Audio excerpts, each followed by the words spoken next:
Greetings. I am the Elite Sun Goddess, the Goddess General, sharing my energetic signature with the globe. Divine Collective, this is going to be a series of messages called the Sacred Bloodline, okay? And what that means esoterically.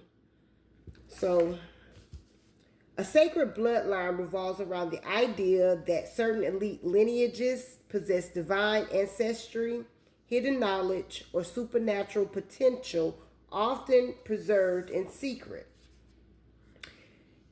Jesus and Mary Magdalene, one of the most famous esoteric bloodlines, the ones centered on Jesus and Mary Magdalene who had children whose descendants migrated to Europe.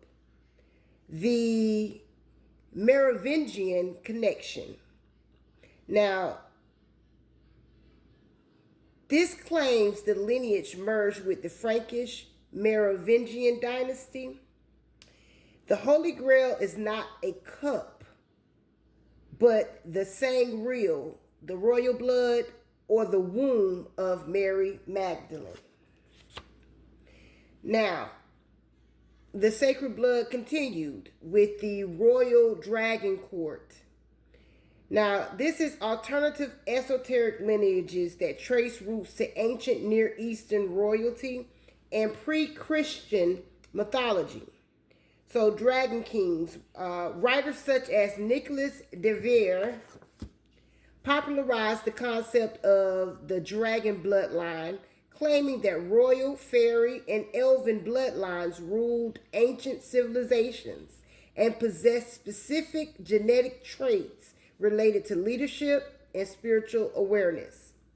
The Illuminati bloodlines, the conspiratorial and esoteric literature such as Fritz Springmeier's texts, often archived by government sources like the CIA government, theorizes the existence of specific historical bloodlines that have persevered, thank you, Spirit, preserved occult practices and secret knowledge throughout the centuries, okay? Now, the esoteric reincarnation and initiation, rather than literal genetic descendant, some secret societies and mystic traditions interpret bloodlines in a spiritual or mystical concept. The Druze tradition, the esoteric offshoot of Islam, believes that souls of the faithful continuously recycle within the same community and lineage. Occult oaths are esoteric groups who emphasize that oaths and initiation rituals create energetic or spiritual bloodlines connecting members across generations. Now, all of this is true, okay? I think the greater problem is a lot of these people who have this information have used it for an advantage for themselves and a disadvantage to others.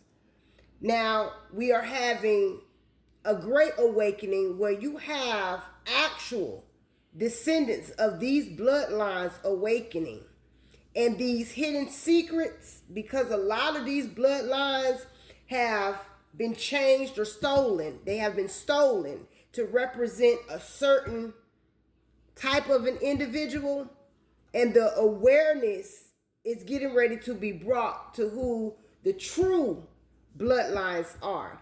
And this can happen in an array of different ways. You know what I'm saying? Source can do all kinds of things. So it's not limited when it comes down to how these bloodlines are rising, whether it was through DNA or whether it was through these occult oaths or whatever the situation is to create these spiritual energetic ties. Yeah, so I'm just going to do what I'm told to do, and that is enlighten people to what I'm seeing, okay? I am the Elite Sun Goddess, the Goddess General, sharing my energetic signature with the globe. 444.